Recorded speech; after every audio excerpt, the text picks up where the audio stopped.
बहू। रंजना कभी ब्रश नहीं करती थी।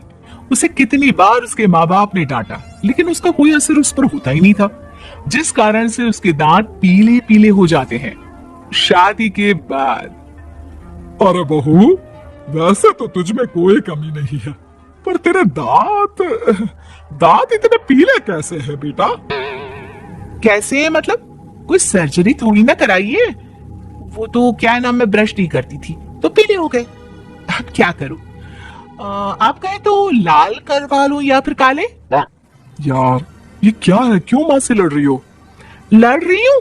अरे मैं लड़ रही हूँ या ये बोल रही है कि दांत पीले हैं, पीले। अरे तपस्या थोड़ी ना की है इन्हें पीले करने के लिए। बकायदा ब्रश नहीं किया है 20 साल तक, तब जाकर। छी, कैसी बात कर रही हो? ये उस वक्त तो पीले नहीं थे जब हम लोग तुम्हें देखने आए थे। अरे तब साफ करवा लिया होगा डेंटिस्ट के पास जाकर।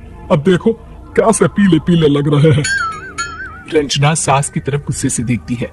फिर शुरू हो गई पीले पीले पीले। अरे पीले तो तब भी थे जब मेरे हाथ का रसगुल्ला उड़ा उड़ा कर खा रही थी और बोल रही थी, लड़की नहीं गुणों का खजाना दे रहे भाई साहब आप। खैर, अब वो लोग करते भी तो क्या करते, पीले दांत वाली बहू पल्ले पड़ी थी तो झेलना तो था ही। एक दिन कीर्तन में रंजना गाना गा रही थी। अरे कमला बहन, माँ का द्वार है, यहाँ तो सब शुद्ध होकर आते हैं, फिर अपनी बहू को ब्रश भी नहीं करवाती तुम। दूर से पीले पीले दांत भक्ति में बाधा उत्पन्न कर रहा है। अरे कोई 2 साल की बच्ची थोड़ी ना लेकर आई हूँ मैं बहू बनाकर। अच्छी खासी लड़की है, अरे कैसे करवाऊं ब्रश? ये तो उसे खुद करना चाहिए ना। अब माँ बाप तो इसके जैसे तैसे निपटा दिए, ये नहीं सोचा कि सास कैसे संभालेगी। सास बहू को लेकर घर आ जाती है, लेकिन सोच लेती है कि अब इसे लेकर कहीं नहीं जाएगी। अगले रोज बहू कहती है, अरे क्या हो गया, मंदिर नहीं जाना क्या? कीर्तन का वक्त हो रहा है। मेरी मधुर वाणी से कान्हा जी जागते हैं और सोते हैं। आप तो जानती है ना उनकी भक्ति में कितना मन लगता है मेरा। वो क्या है ना, तबीयत ठीक नहीं लग रही है मेरी, आराम करूंगी मैं। तबीयत ठीक नहीं लग रही? अभी तो मिथुन के गाने पर नाच रही थी आप, और अब बोल रही है कि तबीयत ठीक नहीं लग रही। अरे भक्ति में मन लगा लो सासू माँ, ऊपर जाना है, क्या मुंह दिखाओगी आप? हाँ। सास को बहू की बात पर गुस्सा आ जाता है। मैं क्या मुंह दिखाऊंगी, इसकी चिंता तो ना कर, समझी? अपने मुंह की चिंता कर, जो ये पीले पीले दांत लेकर हर जगह पहुंच जाती है। पता है लोग कितना मजाक बनाते हैं।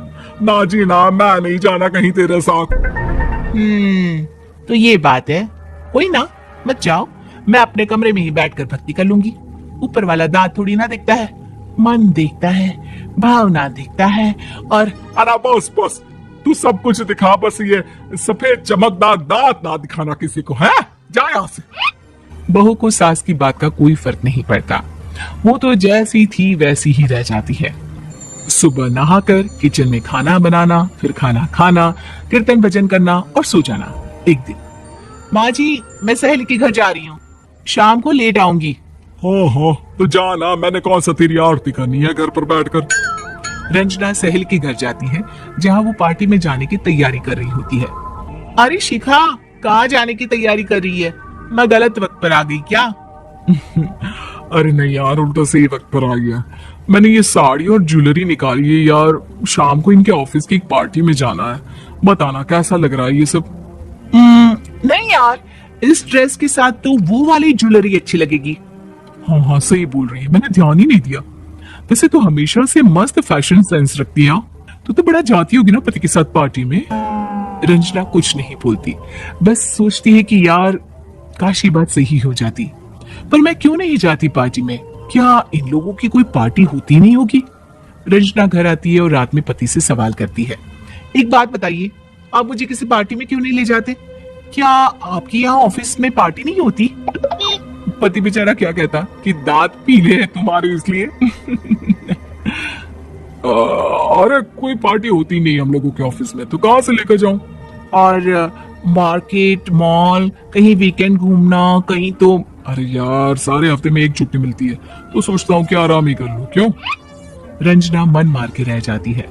पहले कभी सास के साथ मंदिर जाया करती थी, लेकिन वो भी सास ने ले जाना बंद कर दिया। घर बैठी बैठी रंजना बोर हो जाती है, तभी उसे आइडिया आता है और वो मायके जाने का सोचती है। सासू माँ, 2 दिनों के लिए मम्मी के घर जा रही हूँ। अच्छा अच्छा ठीक है, आराम से जा। और हाँ, माँ से कुछ अच्छी आदत सीख कर आना कि कैसे शरीर के हर भाग की तरह दांतों की सफाई भी जरूरी होती है, समझी? शुरू हो गई ना आप। वो लोग आपकी तरह नहीं है कि छोटी छोटी बात का बतंगड़ बना दे। उन लोगों के लिए मैं मायने रखती हूँ, ना कि मेरे पीले पीले दांत। रंजना माँ को बिना बताए उन लोगों को सरप्राइज देती है, लेकिन जैसे ही वो दरवाजे पर पहुंचती है, अंदर देखती है कि घर वाले कहीं जा रहे होते हैं। अब माँ, काश रंजना दीदी के दांतों वाली प्रॉब्लम नहीं होती तो वो भी हम लोगों के साथ चलती ना बुआ जी की बेटी की शादी में। हाँ बेटा, लेकिन अब उसे कौन समझाए कि उसको उसके पीले दांत नहीं दिखते, लेकिन उसके आसपास के लोगों को कितना एम्बेरसिंग फील कराते हैं। मुझे तो कितनी बार उसके स्कूल की टीचर ने शिकायत की कि उसके साथ कोई लड़की बैठना भी नहीं चाहती और ना ही कॉलेज में कोई उससे बात करना चाहता था, लेकिन पता नहीं क्यों उसे ये बात समझ में ही नहीं आती। कोई कमी नहीं है उस लड़की में, बस यही कि दांत पीले हैं। वो तो भला हो जीजा जी और उनकी माँ का, जो दीदी को जैसी है वैसे ही रखा हुआ है। रंजना को अपने घर वालों की बात सुनकर बहुत दुख होता है। वो सोचती है कि वो क्या करे, लेकिन फिर वो सीधा डेंटिस्ट के पास जाती है, अपने दांत चमकाती है और कसम खाती है कि वो रोज ब्रश करेगी। और क्या हो गया, तुम तो 2 दिनों के लिए गई थी ना, पर कोई ना, अच्छा है, चलो आ गई तो। रंजना सास के सामने आकर खड़ी हो जाती है और पूरी स्माइल करती है, उसके चमकदार दांतों को दिखाती हुई। हाँ? चले मंदिर। माँ, मुझे माफ कर दीजिए, मैंने आप लोगों को बहुत एम्बेरसिंग फील करवाया। मैं आज से रोज ब्रश करूंगी।